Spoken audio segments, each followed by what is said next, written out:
Você está atrapalhando nosso passeio, mãe. Fiquei rígida no banco de trás. Atrapalhando, meu filho. Foi a única coisa que consegui responder. Sim, mãe. Queríamos ter um dia tranquilo, só nós quatro, disse ele apertando o volante com desespero. Se a senhora ficasse mais quietinha, tudo seria mais suportável, murmurou minha nora sem se virar para me encarar. Agora falar com meu próprio filho é incomodar? Perguntei, sentindo meu rosto arder de vergonha.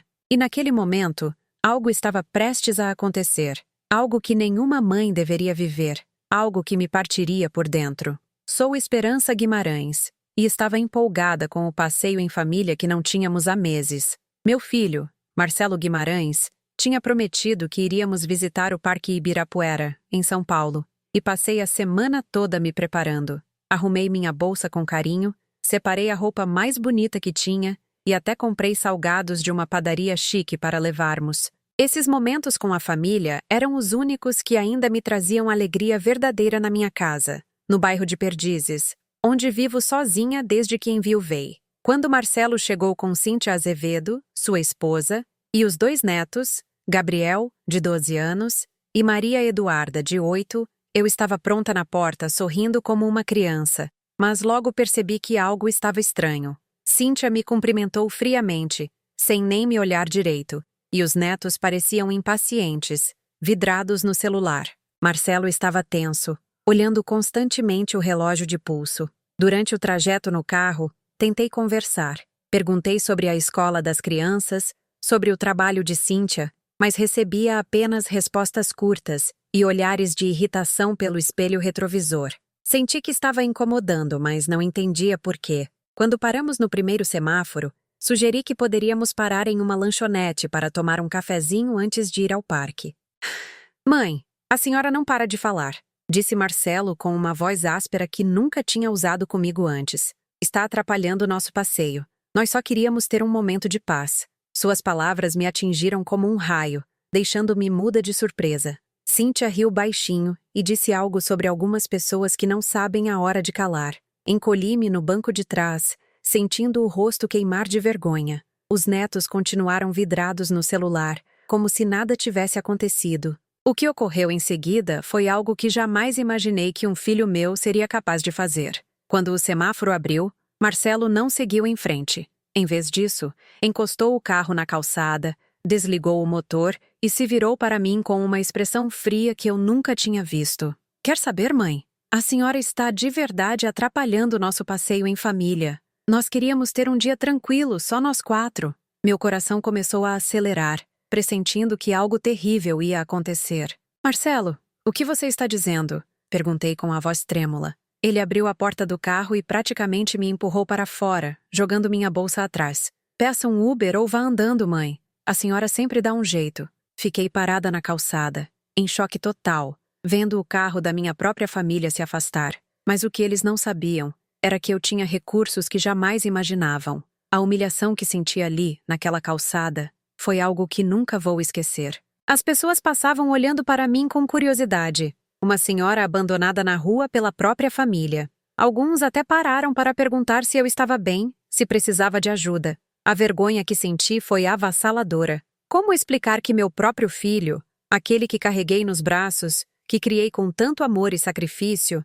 havia me largado do carro como se eu fosse um objeto indesejado? Peguei meu celular com as mãos trêmulas e chamei um táxi. Durante os 20 minutos de viagem para casa, as lágrimas rolaram silenciosamente pelo meu rosto. O motorista, um senhor gentil chamado Renato Gomes, percebeu meu estado e perguntou se eu queria conversar.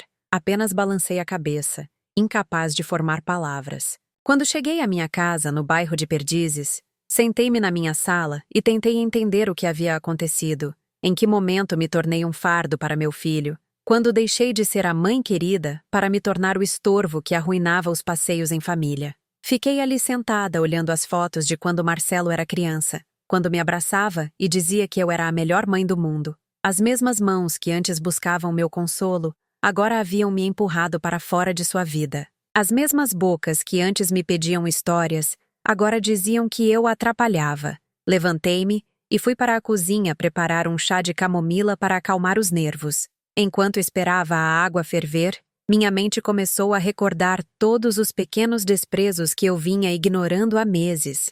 Às vezes que Marcelo cancelava nossos almoços de domingo de última hora, as ocasiões em que Cíntia me respondia com monossílabos quando eu tentava conversar. Os aniversários dos netos, onde eu me sentia como uma intrusa, em vez da avó amada. As festas de família onde todos conversavam animadamente até eu chegar, e então se fazia um silêncio constrangedor. Eu estava justificando tudo, dizendo a mim mesma que era normal, que as famílias mudam, que talvez eu estivesse exagerando minha sensação de rejeição. Mas ali, parada na minha cozinha, tomando meu chá enquanto as lágrimas continuavam a cair, percebi que não havia exagerado nada. Meu próprio filho me via como um estorvo, e teve a ousadia de me dizer isso da maneira mais cruel possível. Durante aquela noite longa e dolorosa, comecei a recordar todos os sacrifícios que fiz por Marcelo ao longo dos anos. Quando meu esposo, Eduardo, faleceu em um acidente de trabalho, quando Marcelo tinha apenas 15 anos, eu fiquei sozinha para criá-lo. Trabalhei em 2 turnos no mercadinho da Dona Fátima para poder pagar seus estudos. Vendi as joias que meu marido havia me presenteado para comprar seus uniformes da escola. Passei noites em claro cuidando dele quando ficava doente. Acompanhei-o em todas as reuniões escolares. Aplaudi em cada formatura. Quando ele se casou com Cíntia, ajudei com as despesas do casamento porque eles não tinham dinheiro suficiente. Quando compraram a casa deles em Alphaville, eu dei a metade da entrada para que pudessem conseguir o financiamento da Caixa Econômica Federal. Durante todos esses anos, nunca pedi nada em troca além de um pouco de amor e respeito, mas aparentemente até isso era pedir demais. Levantei-me da mesa da cozinha e fui para o meu quarto. Abri a gaveta da minha cômoda, onde guardava documentos importantes. Lá estavam todos os papéis que Marcelo desconhecia completamente. Os comprovantes de que eu era o aval do financiamento imobiliário deles. Quando Marcelo e Cíntia compraram a casa 3 anos depois de se casarem, ele ainda não tinha tempo de trabalho suficiente para ter o crédito aprovado sozinho. Como eu havia ajudado com a entrada, o Banco Itaú exigiu que eu me tornasse avalista, assumindo a responsabilidade legal pelo pagamento, caso eles não pudessem cumprir. Marcelo pagava as mensalidades pontualmente, mas legalmente eu continuava sendo a responsável pelo contrato. Era um detalhe que nem Cíntia sabia, um segredo que eu guardara para não ferir o orgulho do meu filho. Agora, esse mesmo detalhe se tornaria a chave da minha libertação. Também tirei da mesma gaveta outros documentos que Marcelo desconhecia. O testamento onde ele aparecia como o único beneficiário dos meus bens, as apólices de seguro de vida onde ele era o beneficiário, os extratos das minhas aplicações no banco que somavam uma quantia considerável depois de anos de trabalho e economia. Documentos da casa onde vivíamos, que estava em meu nome, não no dele, como ele acreditava.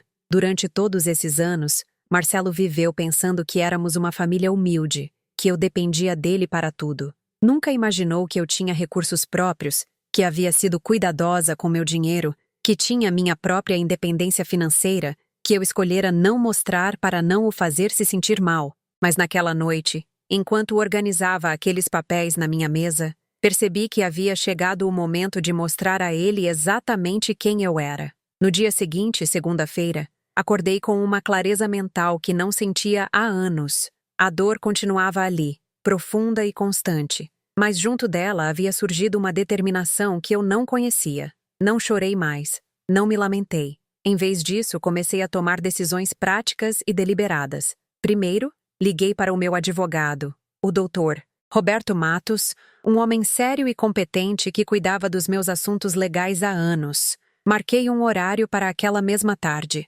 Quero revisar meu testamento, disse a ele, e fazer algumas mudanças importantes. Ele não fez perguntas, apenas confirmou a hora. Depois, fui ao Banco Itaú, onde tinha minhas contas, e pedi um extrato completo de todas as minhas aplicações. Queria ter uma visão clara da minha situação financeira antes de tomar as próximas decisões. Durante aquela semana, Marcelo não ligou nenhuma vez para saber como eu estava, para pedir desculpas ou sequer para explicar o que havia acontecido. Esse silêncio confirmou o que eu já suspeitava. Para ele, o incidente havia sido apenas um momento de irritação justificada, não algo pelo qual devesse se desculpar. Cíntia também não demonstrou nenhum tipo de remorso ou preocupação. Era como se eu fosse realmente apenas um estorvo que havia sido temporariamente removido de suas vidas. Os netos, que antes pelo menos me cumprimentavam quando nos encontrávamos no mercado, agora pareciam ter sido instruídos a me evitar completamente. Percebi que minha expulsão do carro não havia sido um impulso momentâneo de Marcelo. Havia sido uma decisão que ele já vinha considerando, uma forma cruel, mas eficaz, de me mostrar meu lugar na hierarquia familiar.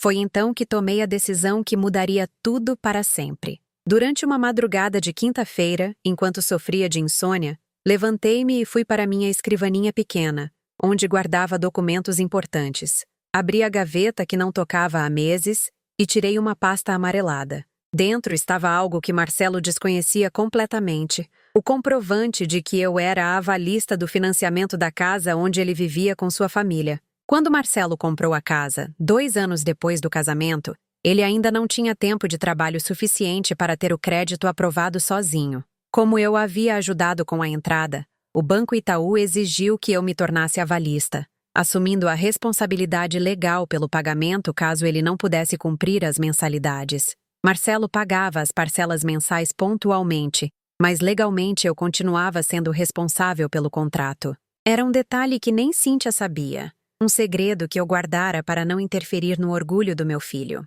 Mas agora esse mesmo detalhe se tornaria a ferramenta da minha dignidade recuperada. Como avalista, eu tinha o direito legal de solicitar a revisão do contrato se considerasse que havia risco para meu patrimônio. E depois do que Marcelo havia feito, demonstrar instabilidade emocional e comportamento agressivo em relação a quem o apoiava financeiramente definitivamente constituía um risco. Peguei meu telefone e disquei o número do banco. Era o menor da madrugada, mas sabia que os centros de atendimento telefônico funcionavam 24 horas. Quando me conectaram com um executivo, expliquei minha situação com voz firme e clara. Queria solicitar a revisão imediata do crédito imobiliário, onde atuava como avalista, devido a um comportamento errático do titular principal que colocava em risco minha capacidade de cumprir as obrigações financeiras, se necessário. O executivo me explicou o procedimento e confirmou um agendamento para o dia seguinte. Marcelo teria 15 dias úteis para apresentar um novo avalista ou comprovar renda individual suficiente para manter o crédito. Como ele havia mudado de emprego recentemente e seu salário ainda não estava consolidado, eu sabia que seria praticamente impossível para ele cumprir essa exigência em tão pouco tempo. Depois de desligar o telefone, fiquei sentada na escuridão da minha sala, sentindo pela primeira vez em meses uma sensação estranha, mas reconfortante. Era poder. O poder de tomar decisões sobre minha própria vida.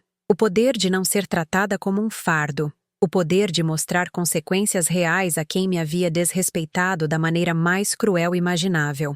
Não era vingança o que eu sentia, era justiça. Durante todos esses anos, escolhi ser silenciosa, compreensiva, sacrificada. Permiti que Marcelo tomasse meus sacrifícios como algo garantido, que presumisse que eu sempre estaria ali para apoiá-lo, independentemente de como me tratasse. Mas naquela madrugada, sentada no meu sofá favorito, tomei a decisão mais importante dos meus 72 anos. Não permitiria nunca mais que ninguém, nem mesmo meu próprio filho, me tratasse como se eu não tivesse valor.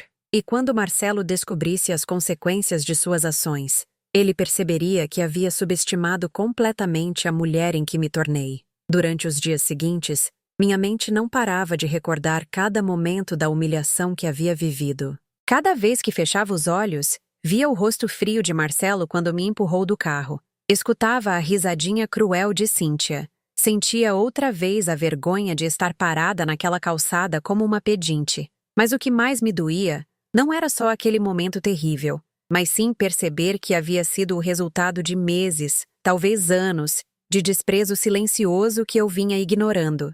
Levantei-me muito cedo na terça-feira, como era meu costume desde que enviuvei. Preparei meu café coado no fogão, igualzinho àquele que minha mãe havia me ensinado a fazer há tantos anos. Enquanto esperava ferver, meu olhar pousou na fotografia que tinha na estante. Marcelo, de 5 anos, abraçando-me no Dia das Mães, no jardim de infância, seus bracinhos pequenos em volta do meu pescoço, seu sorriso enorme mostrando os dentinhos que haviam caído. Eu te amo mais que as estrelas, mamãe. Ele havia me dito naquele dia. Em que momento aquele menino carinhoso se transformou no homem frio que me havia abandonado na rua? Peguei minha xícara de café e sentei-me na minha cadeira favorita, ao lado da janela. Dali podia ver o pequeno jardim que Eduardo e eu havíamos plantado quando recém-casados. As roseiras que ele plantou para mim continuavam a florescer toda a primavera, apesar de ele já não estar aqui para cuidar delas. Fiquei ali sentada, recordando como havia sido minha vida antes de tudo se tornar tão complicado. Eduardo era um homem bom, trabalhador, que era motorista de ônibus urbano. Não tínhamos muito dinheiro, mas éramos felizes. Marcelo era nosso único filho, nosso pequeno milagre após 3 gestações perdidas. Cuidávamos dele como se fosse de cristal, mas também lhe ensinamos valores, respeito, amor pela família. Quando Eduardo morreu naquele acidente horrível, Marcelo tinha 15 anos e estava no ensino médio. Lembro-me de como chorou naquele dia, agarrado à minha saia como quando era pequeno. "O que vamos fazer agora, mãe?" Ele havia me perguntado com os olhos cheios de lágrimas. "Vamos seguir em frente juntos, meu amor. Sempre juntos." Eu havia respondido, sem saber que aquelas palavras se tornariam uma promessa que apenas eu cumpriria. Os anos após a morte de Eduardo foram os mais difíceis da minha vida, mas também os que mais me fizeram sentir orgulhosa. Levantei-me da minha cadeira e fui até o guarda-roupa do meu quarto. No fundo, guardadas em uma caixa de sapatos, tinha todas as fotos daqueles anos. Marcelo na sua formatura do ensino médio, sorrindo com o diploma, enquanto eu chorava de felicidade na primeira fila. Marcelo no seu primeiro dia de cursinho, nervoso, mais empolgado. Marcelo na sua formatura da faculdade, já mais alto que eu, abraçando-me forte enquanto me sussurrava: "Obrigado por tudo, mãe." Em cada foto eu estava lá. Em cada momento importante, eu estava lá, trabalhando em 2 turnos para pagar os uniformes, as mensalidades, os livros, virando à noite para ajudá-lo com as tarefas que ele não entendia, levando-o ao médico quando ficava doente, mesmo que tivesse que faltar ao trabalho e perder o pagamento do dia. Fechei a caixa e voltei para minha cadeira, mas desta vez as lágrimas começaram a rolar pelo meu rosto. Não eram lágrimas de autocomiseração,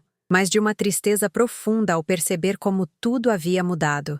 Lembrei-me de quando Marcelo conheceu Cíntia na universidade. Ele estava no 2º semestre de administração. Ela estudava contabilidade. A primeira vez que ele a apresentou, tentei ser a sogra perfeita. Recebia com carinho. Preparei feijoada porque ele havia me dito que era a comida favorita dela. Mostrei-lhe as fotos de Marcelo quando era criança, mas desde o princípio notei algo em seu olhar. Uma frieza que ela tentava dissimular com sorrisos forçados. Quando se casaram 2 anos depois, ajudei com tudo o que pude. Vendi meu anel de noivado, a última lembrança tangível que me restava de Eduardo, para ajudá-los com as despesas do casamento. Dei a eles os móveis da sala que Eduardo e eu havíamos comprado com tanto esforço para o nosso primeiro lar. Mas depois do casamento, as coisas começaram a mudar gradualmente. No começo, eram detalhes pequenos que eu justificava. Marcelo já não vinha almoçar aos domingos, como havíamos feito durante anos. Quando vinha, ficava pouco tempo e parecia ansioso para ir embora. Cíntia sempre tinha uma desculpa para não acompanhá-lo. Dor de cabeça, trabalho para levar para casa, compromissos com a família dela. Quando os netos nasceram, pensei que as coisas melhorariam, que voltar a ser avó me daria um papel importante na família. E no início, foi assim. Cuidava de Gabriel enquanto Marcelo e Cíntia trabalhavam. Dava a mamadeira, cantava as mesmas canções que havia cantado para Marcelo. Quando Maria Eduarda nasceu, 2 anos depois, fiquei emocionadíssima de ter uma netinha. Eu a carregava por horas, a aninhava para que dormisse, comprava roupinhas lindas com minhas economias, mas à medida que as crianças foram crescendo, meu papel em suas vidas começou a diminuir. Cíntia contratou uma moça para cuidar deles nas tardes. Já não precisavam que eu os pegasse na escola. Nos fins de semana, em vez de vir à minha casa como antes, iam para a casa dos pais de Cíntia, ou ficavam em casa assistindo a filmes em família. Quando eu perguntava se podia acompanhá-los, sempre havia uma razão pela qual não era possível. O lugar era muito pequeno. Já tinham feito reserva para 4 pessoas. As crianças queriam ficar sozinhas com os pais. Gradualmente, minha presença se tornou opcional, depois incômoda, finalmente indesejada. E eu, no meu amor cego de mãe, continuei justificando tudo, dizendo a mim mesma que era normal, que as famílias evoluíam, que talvez eu estivesse sendo muito exigente. Na quarta-feira à tarde, enquanto varria o quintal, minha vizinha, Dona Lúcia, aproximou-se da grade que separava nossas casas. Escuta, Esperança, está tudo bem? No domingo, te vi muito perturbada quando desceu do táxi. Fiquei parada com a vassoura nas mãos, sem saber o que dizer. Dona Lúcia era uma boa mulher, mas também era a pessoa mais informada da vizinhança. Se eu contasse o que havia acontecido, toda a quadra saberia em menos de uma semana. Foi só um mal-entendido, Lúcia. Você sabe como são os jovens de hoje em dia, sempre apressados. Ela me olhou com aquela cara que as mulheres fazem quando sabem que estão escondendo algo importante. Olha, Esperança, eu não me meto na vida de ninguém, mas se precisar conversar com alguém, estou aqui. Às vezes, é bom desabafar com uma amiga. Agradeci e continuei varrendo, mas as palavras dela ficaram gravadas em mim. Quando havia sido a última vez que alguém me oferecera sua amizade sem esperar nada em troca? Naquela noite, não consegui dormir. Fiquei deitada na minha cama, olhando para o teto e recordando todos os sinais que havia ignorado durante os últimos anos. Às vezes que Marcelo me desligava o telefone dizendo que estava ocupado, quando eu só queria ouvir sua voz. Os meus aniversários em que ele chegava correndo, me davam um presente que Cíntia obviamente havia comprado e ia embora depois de meia hora. As ocasiões em que eu chegava na casa deles sem avisar e notava como toda a família se encolhia, como se minha presença alterasse a harmonia do lar. Os netos que cada vez me abraçavam com menos entusiasmo, que preferiam brincar no quarto a conversar comigo na sala. Eu estava vivendo em negação, agarrando-me a um amor que já não era correspondido, insistindo em manter uma relação que só existia na minha imaginação. Na quinta-feira, decidi fazer algo que não fazia há anos. Visitei o túmulo de Eduardo no cemitério do Morumbi. Levei flores frescas, rosas brancas que eram as favoritas dele, e sentei-me no banquinho pequeno que fica ao lado da lápide. Eduardo, disse em voz baixa, acho que fracassei como mãe. Nosso filho se tornou alguém que não reconheço, alguém capaz de me humilhar como nunca pensei ser possível. O vento movia as folhas das árvores, e por um momento me pareceu ouvir a voz dele, dizendo que eu não havia fracassado, que havia feito tudo o que pude com o amor que tinha. Mas então, o que fiz de errado? Por que Marcelo me trata como se eu fosse um fardo? Em que momento deixei de ser sua mãe querida para me tornar o estorvo que arruína seus planos em família? Enquanto estava ali sentada conversando com meu marido morto, comecei a entender algo que vinha negando. Eu não havia feito nada de errado. Havia amado demais. Havia sacrificado demais. Havia dado demais sem pedir nada em troca. E nesse processo, havia ensinado a Marcelo que meu amor era incondicional, que não importava como me tratasse, eu sempre estaria ali. Eu havia criado um monstro de egoísmo sem perceber, um filho que dava por garantido tudo o que recebia, e que considerava ter o direito de me tratar mal porque sabia que eu o perdoaria. Eduardo, sussurrei tocando a lápide fria. Acho que é hora de Marcelo aprender que as ações têm consequências, que o amor de uma mãe não é infinito quando não é respeitado. Retornei para casa naquela tarde com uma nova clareza mental. Já não me sentia apenas triste ou confusa. Sentia-me com raiva, uma ira justa, limpa, que eu nunca havia sentido antes. Durante toda a minha vida, fui a mulher compreensiva, a que dava a outra face, a que justificava os erros dos outros para manter a paz. Mas naquela noite, enquanto esquentava meu jantar solitário no fogão, percebi que a paz que eu vinha preservando era falsa. Era a paz da resignação, do conformismo, de aceitar migalhas de carinho quando merecia um banquete de respeito. Marcelo havia crescido acreditando que podia me tratar como quisesse, porque eu nunca imporia limites, nunca haveria consequências, nunca diria basta. Ele estava enganado. Na sexta-feira de manhã, bem cedo, meu telefone tocou. Era Marcelo. Por um segundo, meu coração de mãe saltou de esperança, pensando que talvez ele tivesse refletido, que iria se desculpar. Alô? Atendi, tentando soar neutra. Mãe, preciso que a senhora me faça um favor urgente. A Cíntia ficou doente e não pode cuidar das crianças hoje. A senhora pode vir ficar com eles? Sua voz soava normal, como se nada tivesse acontecido no domingo anterior, como se me humilhar em público fosse algo tão insignificante que ele já havia esquecido. Marcelo, disse com voz muito calma. Você não tem algo a me dizer? Houve uma pausa do outro lado da linha. Sobre o que, mãe? Estou muito apressado. As crianças estão tomando café e tenho reunião cedo.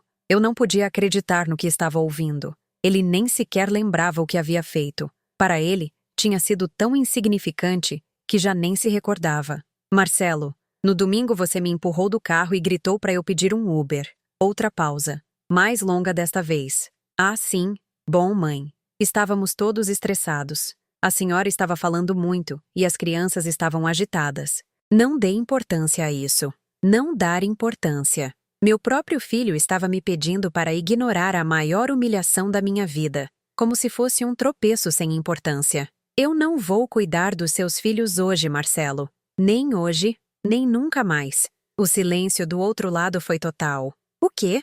Mãe, a senhora está brava por causa do domingo? Eu já disse que não foi nada grave. Além disso, as crianças estão com saudades. Era mentira. E nós dois sabíamos. As crianças já haviam se acostumado a viver sem mim, assim como o pai delas. Marcelo, até você se desculpar de maneira sincera pelo que fez, eu não vou fazer nada por você. E desliguei. Imediatamente após desligar, Marcelo ligou de novo. E depois outra vez e mais outra. Deixei o telefone tocar até ele se cansar. Por volta das 14h, ele chegou à minha casa. Bateu na porta com insistência, mas eu não abri. Mãe, eu sei que a senhora está aí. Abra a porta, gritou ele da calçada.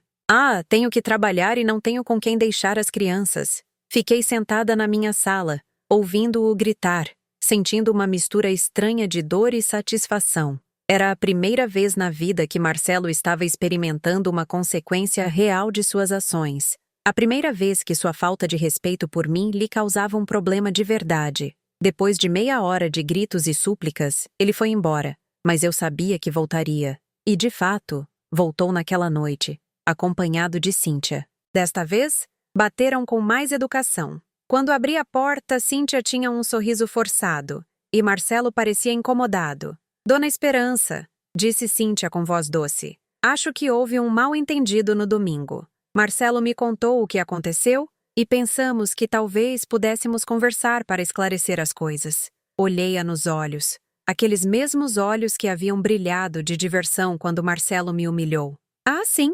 E qual foi o mal-entendido? Marcelo se adiantou. Mãe, talvez eu tenha sido um pouco brusco no domingo, mas a senhora também estava sendo muito insistente. Podemos esquecer tudo isso e voltar ao normal. Voltar ao normal. Ao normal onde eu era a avó conveniente que aparecia quando precisavam e desaparecia quando atrapalhava. Marcelo, disse, com uma calma que me surpreendeu. Seu normal era me tratar como empregada doméstica gratuita.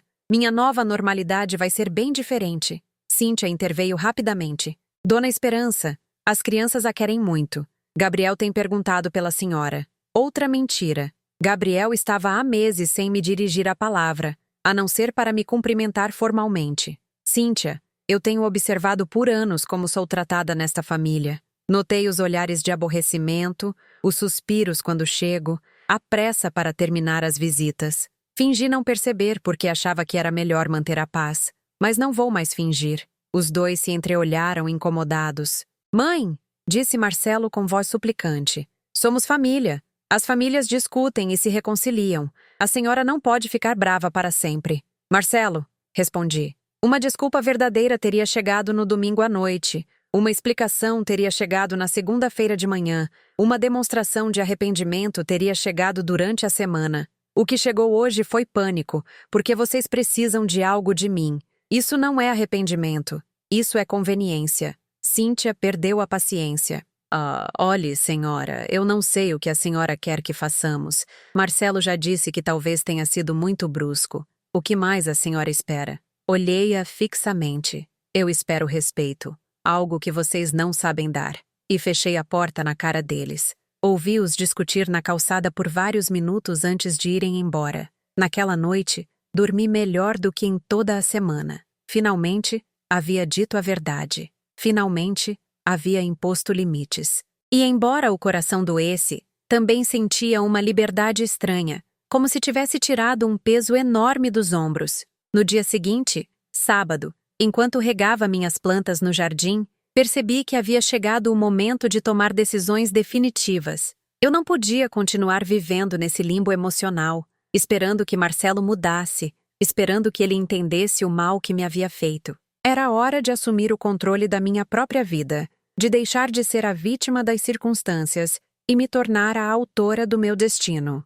Entrei em casa e peguei novamente os documentos que vinha revisando durante a semana. Era hora de usar o poder que eu tinha, o poder que Marcelo desconhecia completamente. Era hora de ensinar a ele que as ações têm consequências, que o amor mal correspondido se esgota, que a paciência de uma mãe tem limites quando não é valorizada. E quando ele descobrisse o que eu estava prestes a fazer, perceberia que havia subestimado completamente a mulher que o havia criado. Na segunda-feira de manhã, acordei antes do amanhecer, como se meu corpo soubesse que aquele dia marcaria o início de algo completamente novo. Não era nervosismo o que eu sentia, mas sim uma determinação fria e calculada que jamais havia experimentado. Levantei-me, tomei banho com cuidado e vesti meu melhor vestido azul marinho, o mesmo que havia usado na formatura universitária de Marcelo. Queria parecer respeitável, séria, como a mulher de 72 anos que havia assumido as rédeas da própria vida. Tomei meu café coado com pão doce tranquilamente, observando pela janela como o sol começava a iluminar meu jardim. Cada movimento que eu fazia era deliberado, cada decisão estava perfeitamente planejada. Era hora de executar o plano que eu vinha formando em minha mente durante toda a semana. Às 9h em ponto, liguei para o Banco Itaú. O executivo que me atendeu, Dr. Fernando Morales, me conhecia há anos, porque eu sempre fui muito pontual com todos os meus pagamentos e muito responsável com minhas contas. Bom dia, senhora Guimarães. Em que posso ajudar? Sua voz era amável e profissional. Bom dia, doutor. Preciso solicitar a revisão imediata do crédito imobiliário onde atuo como avalista. É o financiamento do meu filho, Marcelo Guimarães. Houve uma pausa do outro lado da linha. Há algum problema com os pagamentos, senhora? Ajeitei-me na cadeira. Respirei fundo e disse as palavras que mudariam tudo para sempre. O problema não são os pagamentos, doutor. O problema é que o titular principal demonstrou instabilidade emocional e comportamento agressivo em relação a mim, pondo em risco minha tranquilidade e minha capacidade de honrar o compromisso, se necessário. O doutor Morales me explicou todo o procedimento com paciência. Como avalista, eu tinha pleno direito de solicitar a revisão do crédito se considerasse que havia fatores de risco para meu patrimônio. Marcelo teria 15 dias úteis para conseguir um novo avalista com capacidade creditícia comprovada ou demonstrar que sua renda individual era suficiente para manter o crédito sem respaldo adicional. Senhora Guimarães, disse o doutor, a senhora entende que isso poderia resultar no cancelamento do crédito se o titular não puder cumprir com os novos requisitos, não é? Eu entendia perfeitamente. De fato, era exatamente o que eu esperava que acontecesse. Marcelo havia mudado de emprego havia apenas 4 meses. Seu novo salário era bom, mas ele não tinha o tempo de trabalho necessário para se qualificar para um crédito daquela quantia sozinho. E conseguir um novo avalista em 15 dias seria praticamente impossível, especialmente porque teria que explicar por que sua própria mãe havia retirado seu apoio. Depois de desligar o telefone, disquei o número do meu advogado, o Dr. Roberto Matos. Havíamos trabalhado juntos por anos em vários assuntos legais, desde a compra da minha casa até a gestão das pensões após a morte de Eduardo. Ele era um homem discreto, inteligente e que entendia a importância da dignidade pessoal.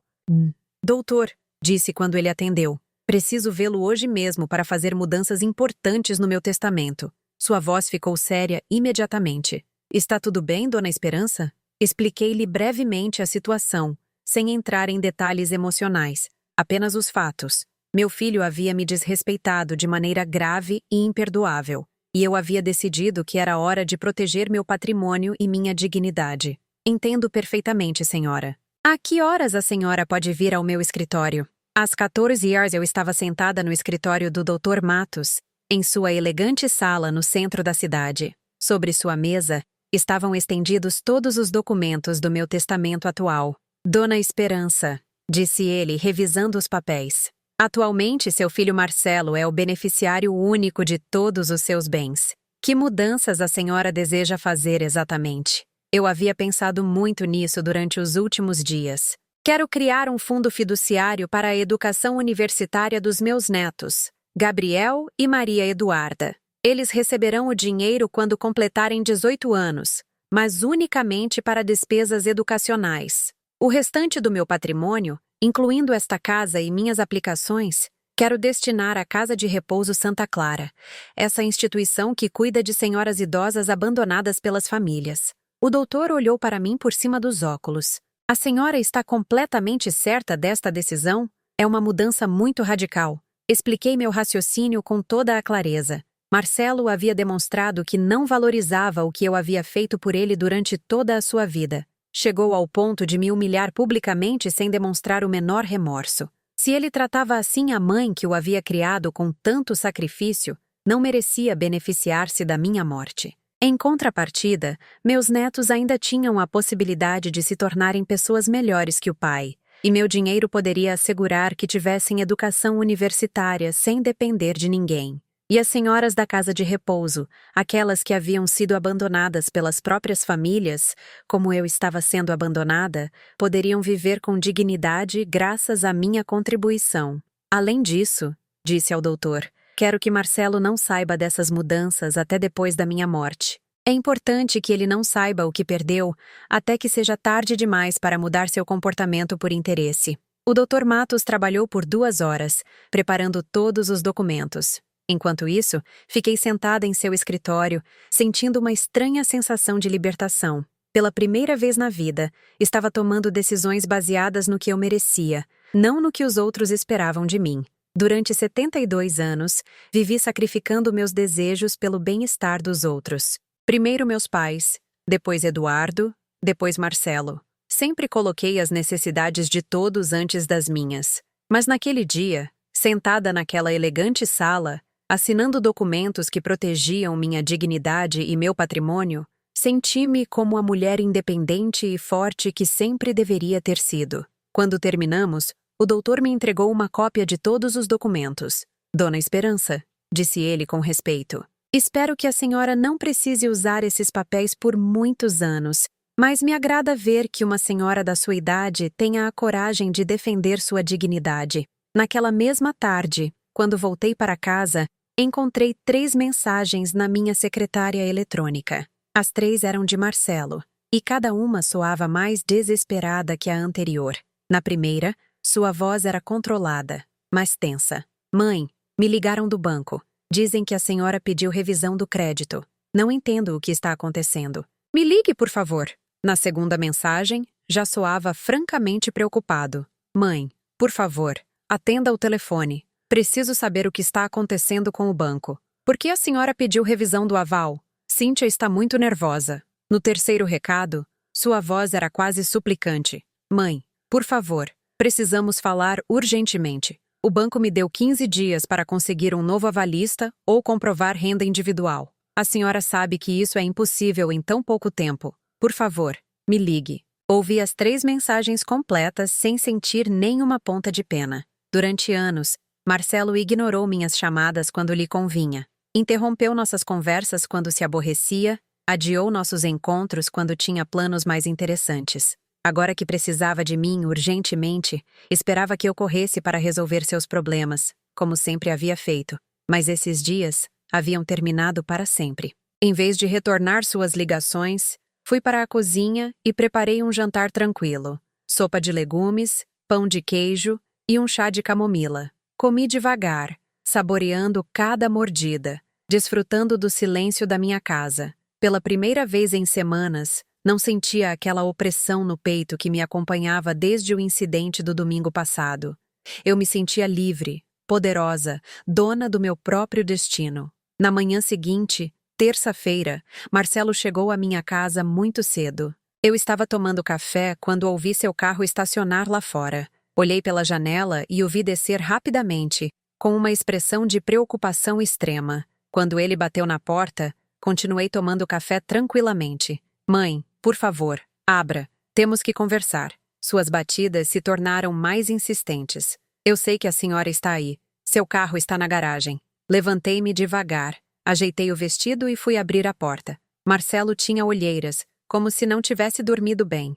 Suas roupas estavam amassadas e ele tinha aquela expressão desesperada que os homens fazem quando percebem que perderam o controle de uma situação. Mãe, graças a Deus, precisamos falar urgentemente sobre o banco.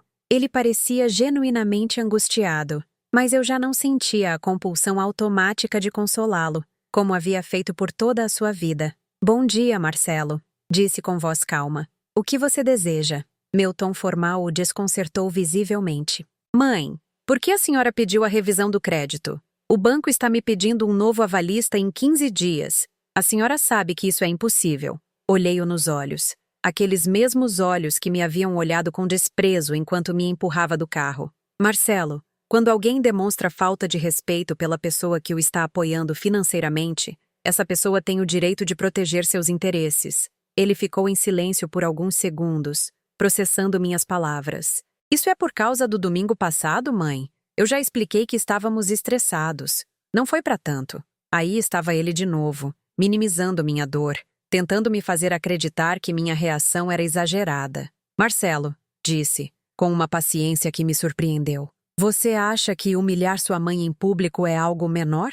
Seu rosto ficou vermelho. Eu não a humilhei. Apenas pedi para a senhora se acalmar.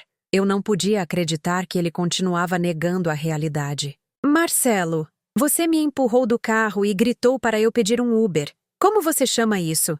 Ele passou as mãos pelos cabelos, claramente frustrado. Está bem, talvez eu tenha sido um pouco brusco, mas é por isso que a senhora vai arruinar minha vida. É por isso que vai me fazer perder minha casa. Sua pergunta me mostrou exatamente o que eu já sabia. Para ele, o problema não era ter machucado a mãe, mas sim as consequências que isso estava lhe trazendo. Não havia nenhuma ponta de arrependimento genuíno, apenas pânico pelas repercussões de seus atos.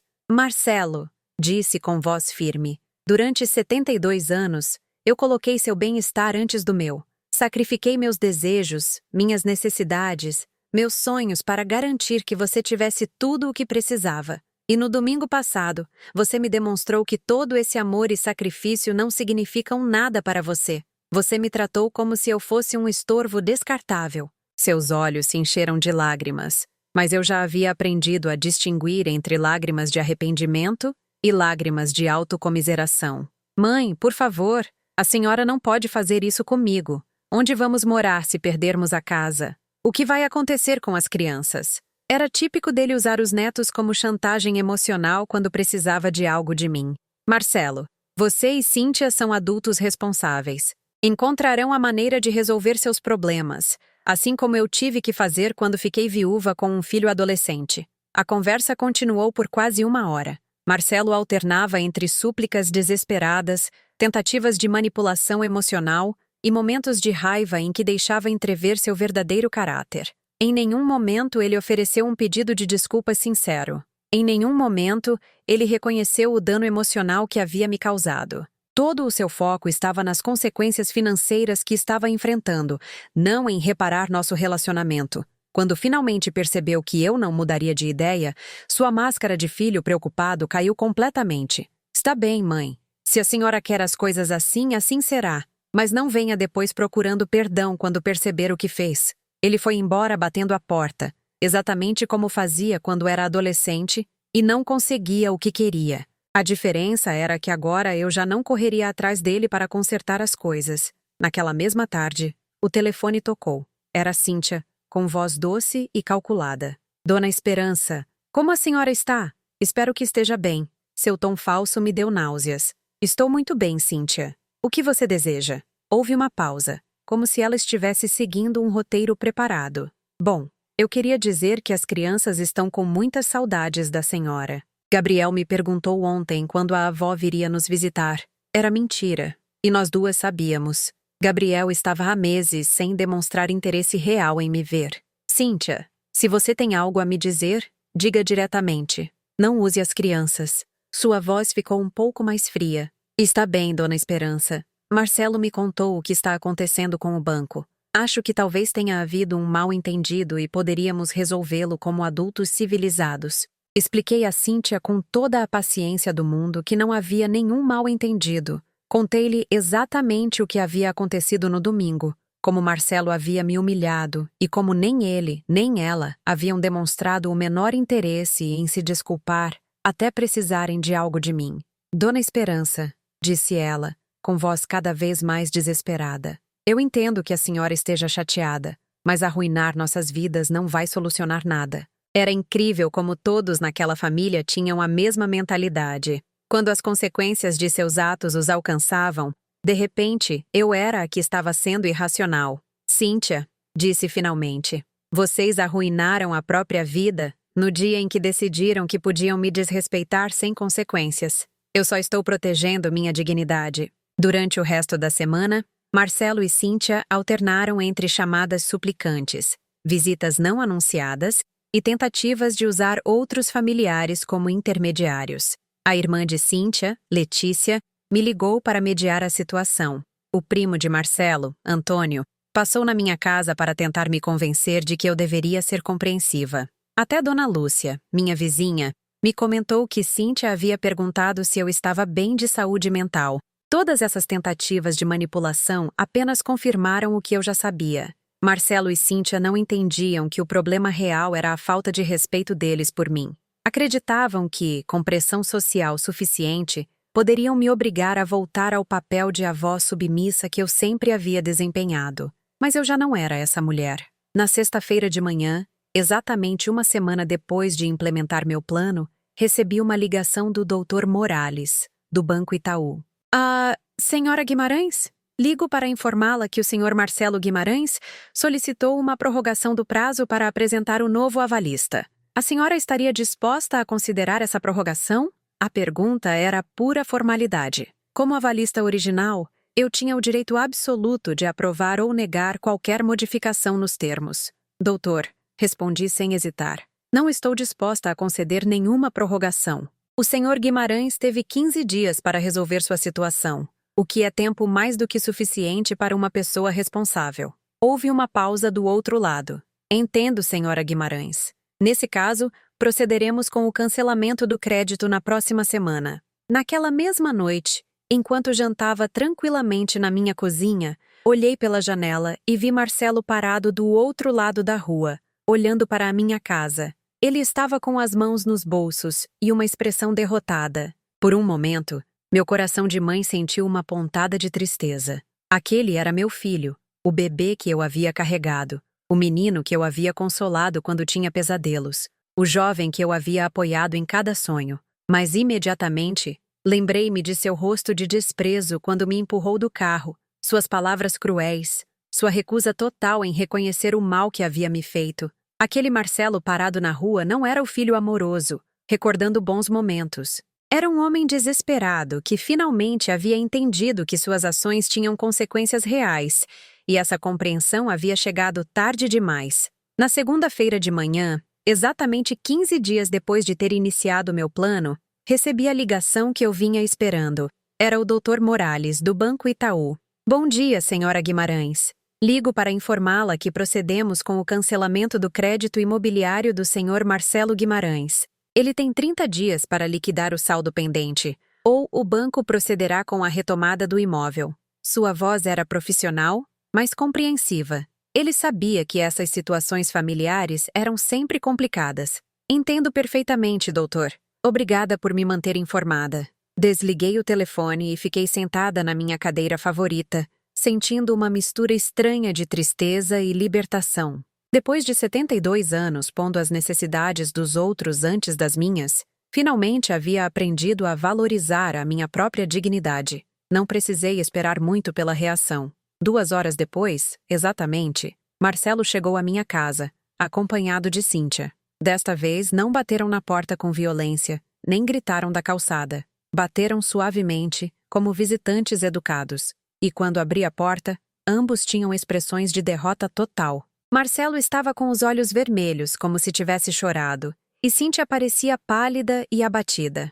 Mãe, disse Marcelo com a voz embargada, podemos entrar? Precisamos falar com a senhora. Deixei-os entrar, e nos sentamos na sala, a mesma sala onde, anos atrás, havíamos celebrado seus aniversários, suas formaturas, suas conquistas. Agora, o ambiente era completamente diferente, pesado, tenso, cheio de palavras não ditas e oportunidades perdidas. Mãe, começou Marcelo, e pela primeira vez em semanas, sua voz soava genuinamente arrependida. O banco nos notificou que cancelaram o crédito. Temos um mês para conseguir o dinheiro total ou vamos perder a casa. Cíntia olhou para ele com desespero, como se o instigasse a dizer algo mais. Eu sei que eu a tratei muito mal no domingo passado. Sei que a tratei muito mal e que a senhora não merecia. Finalmente, depois de 2 semanas de negação e manipulação, ele estava começando a reconhecer a realidade.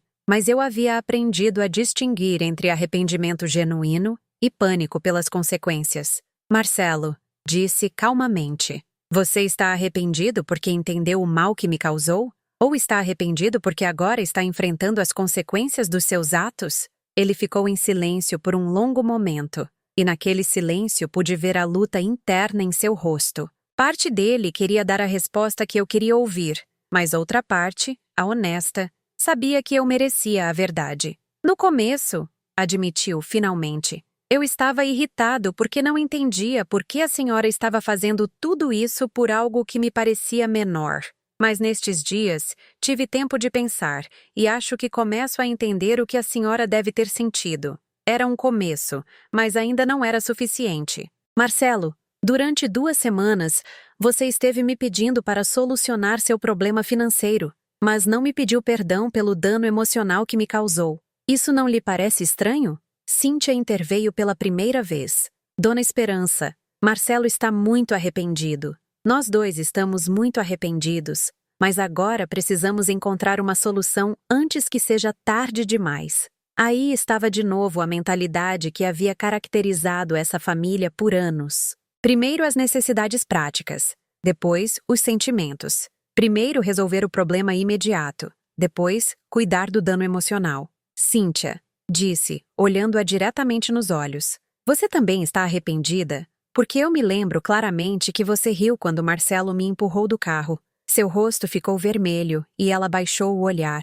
Eu não ri da senhora, Dona Esperança. Talvez sorri por nervosismo, mas nunca foi minha intenção machucá-la. Era mentira, e todas nós sabíamos. Mas pelo menos ela estava tentando reconhecer que havia feito algo errado. Cíntia, durante 5 anos, tentei ser uma sogra carinhosa com você. Respeitei seu espaço, cuidei dos seus filhos, apoiei suas decisões. Em algum momento você se perguntou por que nunca consegui conquistar seu carinho genuíno? A pergunta a pegou desprevenida. Ela ficou em silêncio por vários minutos, claramente tentando decidir se deveria ser honesta ou diplomática. Dona Esperança, disse finalmente, acho que sempre senti que a senhora queria ser muito importante em nossas vidas, e eu queria que Marcelo e eu tivéssemos nosso próprio espaço como família. Era a conversa mais honesta que tínhamos tido em 5 anos de convivência. Cíntia, você alguma vez considerou que eu não queria ser importante na vida de vocês por capricho, mas sim porque vocês são minha única família? Quando Eduardo morreu e Marcelo se casou, vocês se tornaram meu mundo inteiro. Mas para vocês, eu era apenas mais uma pessoa nas suas vidas. Seus olhos se encheram de lágrimas, e pela primeira vez, eu a vi como uma mulher jovem e assustada, não como a nora fria que eu havia conhecido todos esses anos. Marcelo pegou a mão de Cíntia e depois olhou para mim.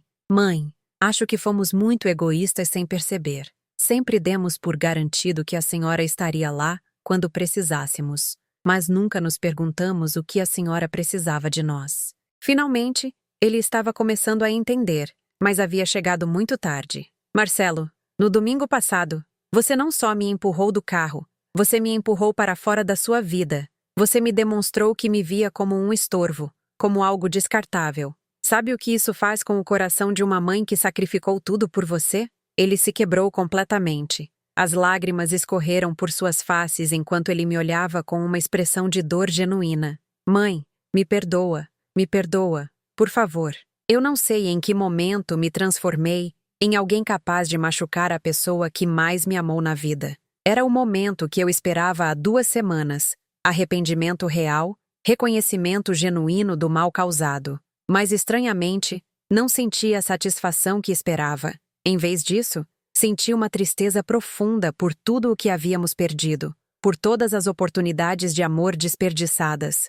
Marcelo, disse eu suavemente. Agradeço por você finalmente entender o que aconteceu, mas o estrago já está feito. Por anos, vocês me trataram como uma conveniência. Útil quando precisavam de babá, incômoda quando queriam privacidade. O domingo foi apenas o ápice de um padrão que vinha de muito tempo. Cíntia inclinou-se para a frente. Dona Esperança, o que podemos fazer para consertar isso?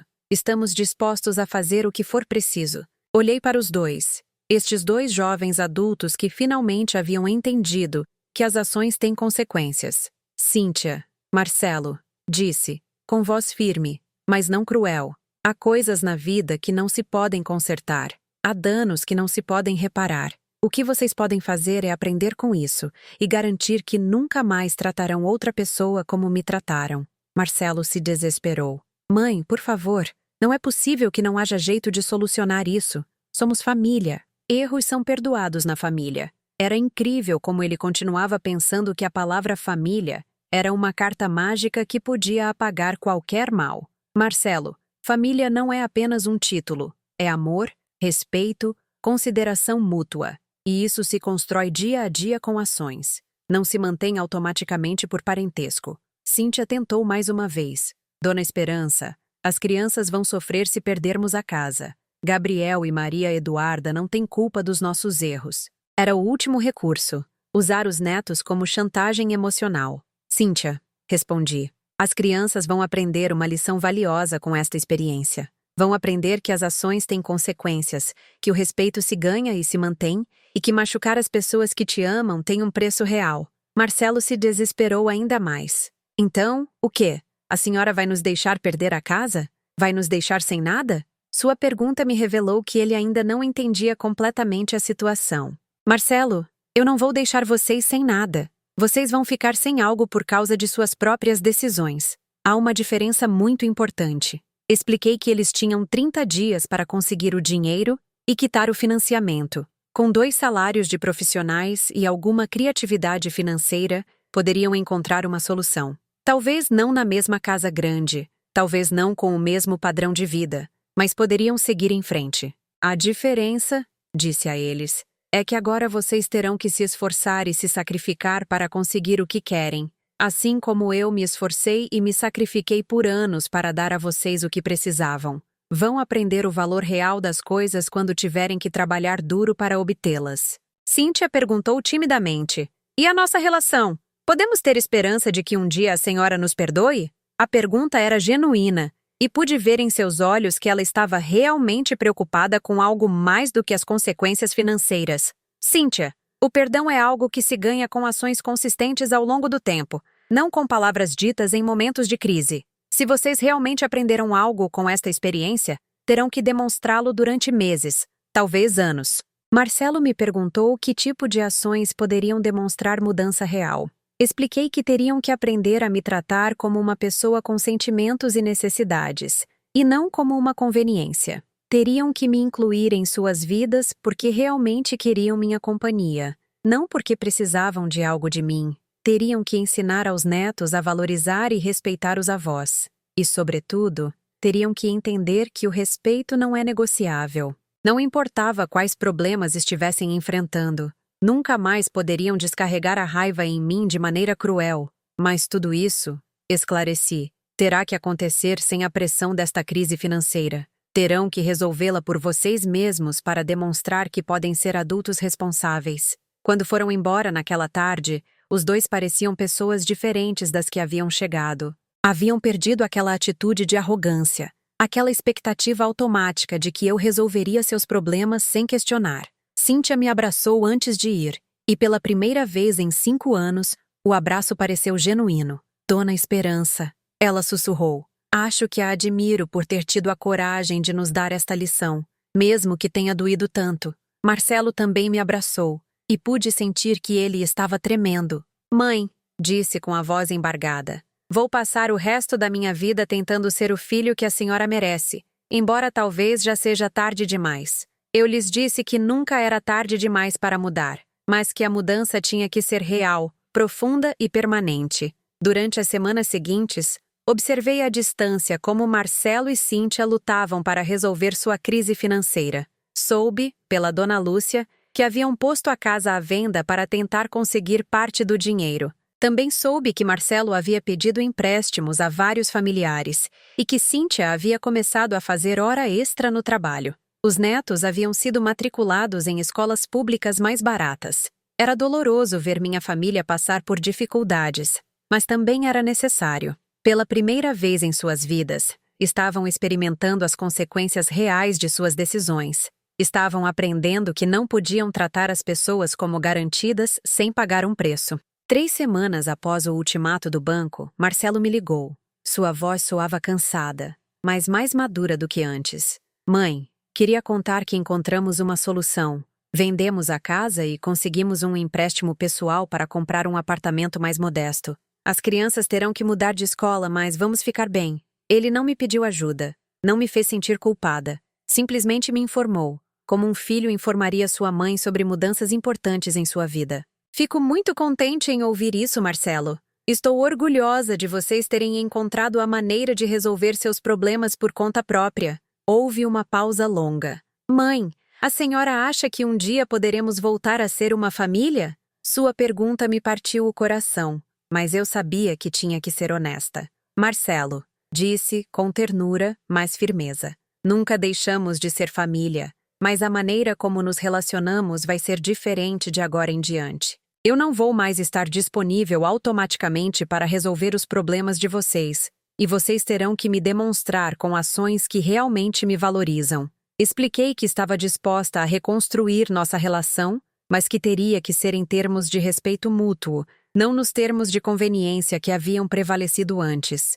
Isso significa que a senhora não será mais nossa avó corujona disponível 24 horas? Perguntou com um sorriso triste na voz. Significa, respondi, que serei uma avó que participa na vida de vocês porque sou bem-vinda e valorizada, não porque sou necessária e conveniente. Essa conversa marcou o início de uma nova fase em nosso relacionamento. Marcelo e Cíntia começaram a me visitar regularmente, mas com uma atitude completamente diferente. Já não chegavam esperando que eu resolvesse seus problemas ou cuidasse das crianças enquanto eles faziam outras coisas. Chegavam para passar tempo comigo, para conversar, para me incluir em suas vidas de maneira genuína. Os netos, que haviam testemunhado toda a crise, também mudaram sua atitude para comigo. Gabriel me escreveu uma carta à mão, pedindo desculpas por ter se comportado de maneira desrespeitosa.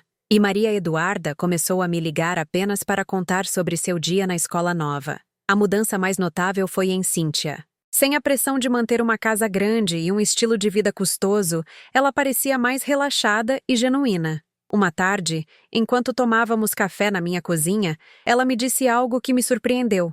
Dona Esperança, acho que esta crise foi a melhor coisa que poderia ter nos acontecido. Nos obrigou a crescer como pessoas e como família. Perguntei o que ela queria dizer com isso. Sempre vivemos achando que as coisas boas da vida eram automáticas, que a senhora sempre estaria lá para nos apoiar, que podíamos pegar sem dar nada em troca. Agora sabemos que as relações importantes exigem trabalho, respeito e consideração constante. Era uma sabedoria que havia chegado através da dor, mas era sabedoria real. Meses depois, quando já haviam se estabelecido em sua nova vida, mais modesta, mais autêntica, Marcelo me fez uma pergunta que vinha evitando. Mãe, a senhora me odiou quando fiz tudo isso? A senhora queria me machucar tanto quanto eu a machuquei? A pergunta me fez refletir profundamente sobre minhas motivações durante aqueles dias difíceis. Marcelo, disse, honestamente, eu nunca te odiei. Fiquei profundamente ferida, decepcionada e irritada, mas nunca deixei de te amar. O que eu queria era te ensinar que as ações têm consequências, que o respeito não é opcional e que o amor sem respeito se torna destrutivo. Expliquei que meu objetivo nunca havia sido puni-lo por vingança, mas sim educá-lo para que se tornasse um homem melhor, um esposo melhor e um pai melhor. E a senhora conseguiu? Ele perguntou com curiosidade genuína. olhei-o nos olhos. Aqueles mesmos olhos que me haviam olhado com desprezo enquanto me empurrava do carro, mas que agora refletiam humildade e respeito real. Acho que sim, disse, com um sorriso.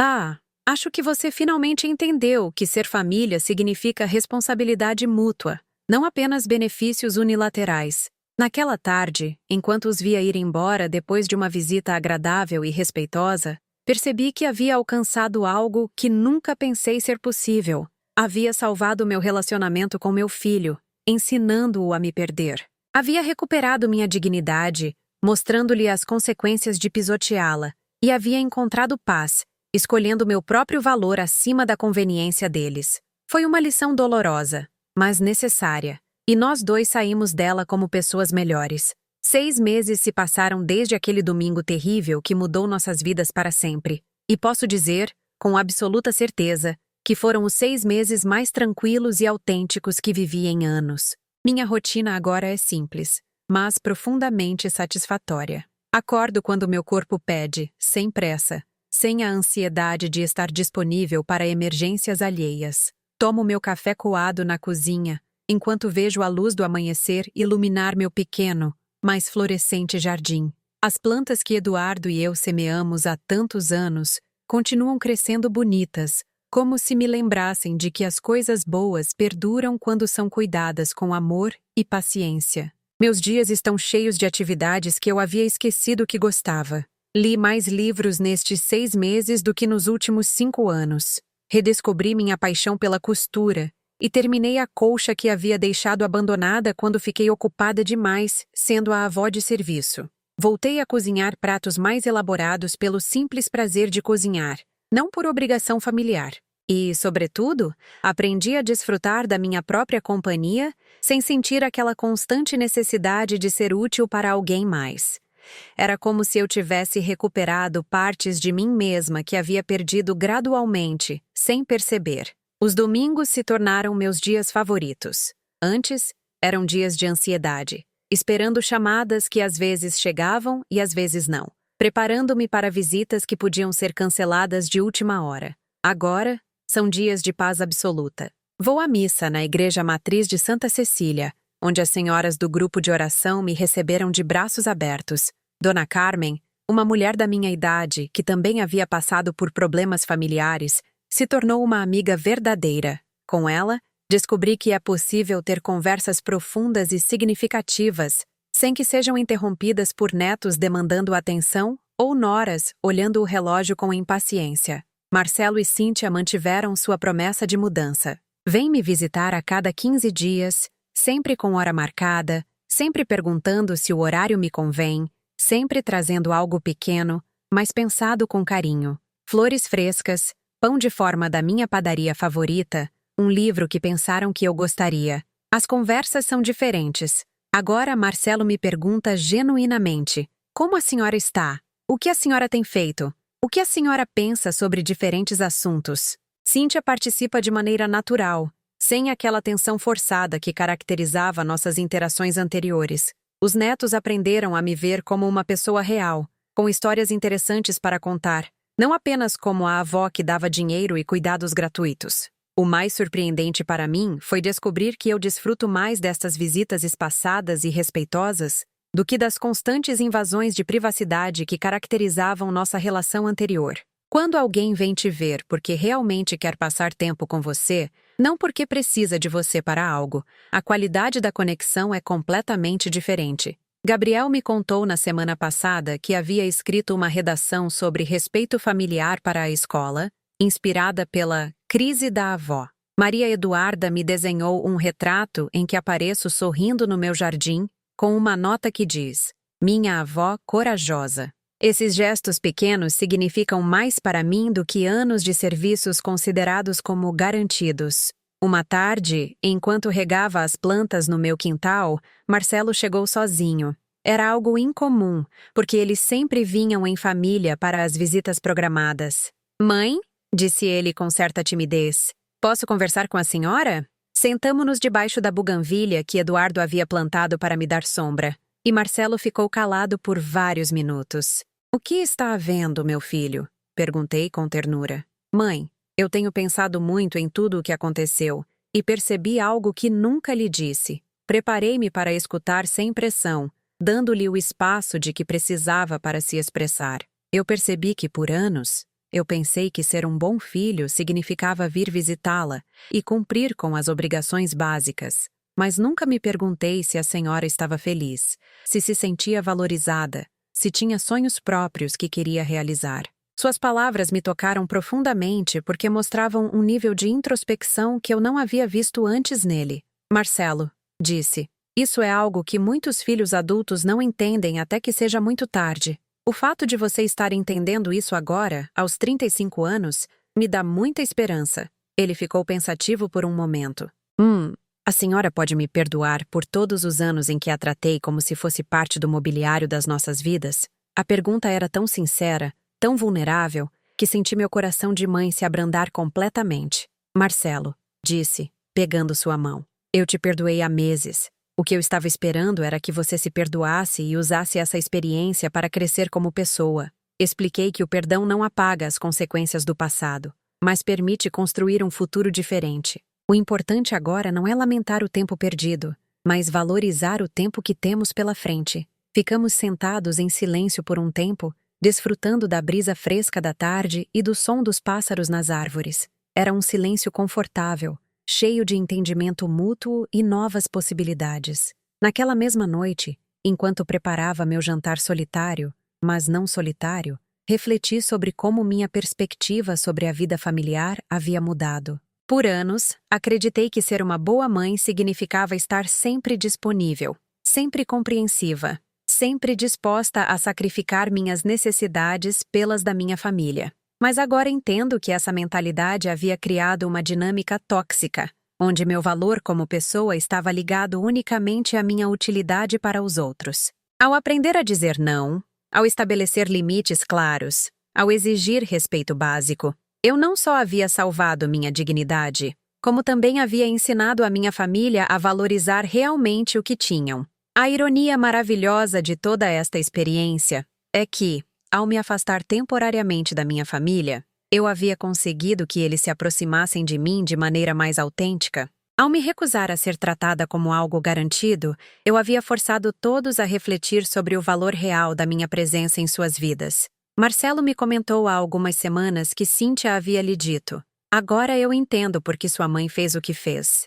Nós a tratávamos como empregada, não como família. Esse reconhecimento não veio através de sermões ou reproches, mas através da experiência direta de perder algo valioso por não cuidar dele adequadamente. Hoje, enquanto escrevo estas reflexões no meu diário pessoal, posso dizer que encontrei algo que havia perdido há muito tempo, minha própria identidade, independente do meu papel como mãe e avó. Sou Esperança Guimarães, uma mulher de 72 anos que ama ler, que gosta de cozinhar, que tem opiniões interessantes sobre a vida, que pode ser uma companhia agradável quando é tratada com respeito. Não sou apenas a mãe de Marcelo ou a avó de Gabriel e Maria Eduarda. Sou uma pessoa completa com valor próprio, e essa compreensão transformou não só como minha família me vê, mas como eu me vejo. A lição mais valiosa que aprendi desta experiência dolorosa é que o amor verdadeiro inclui limites saudáveis. Amar alguém não significa permitir que te falte ao respeito. Ser família não significa que o abuso emocional é aceitável. E manter a paz familiar não vale a pena se essa paz é construída sobre a base da sua própria dignidade pisoteada. Às vezes, as relações precisam se romper temporariamente para poderem se reconstruir sobre fundamentos mais sólidos e respeitosos. Enquanto fecho este capítulo da minha vida e abraço a tranquilidade que encontrei, percebo que a maior vitória não foi conseguir que Marcelo e Cíntia mudassem seu comportamento. A maior vitória foi descobrir que eu tinha o poder e a força para exigir o respeito que merecia. Foi aprender que nunca é tarde demais para se valorizar, para estabelecer limites saudáveis, para escolher a dignidade acima da conveniência familiar. Às vezes, o maior começo é o silêncio que uma pessoa decide manter até que lhe devolvam a voz que merece ser ouvida com respeito. Estamos curiosos para saber até onde esta história chegou. De onde vocês estão assistindo? Comentem abaixo.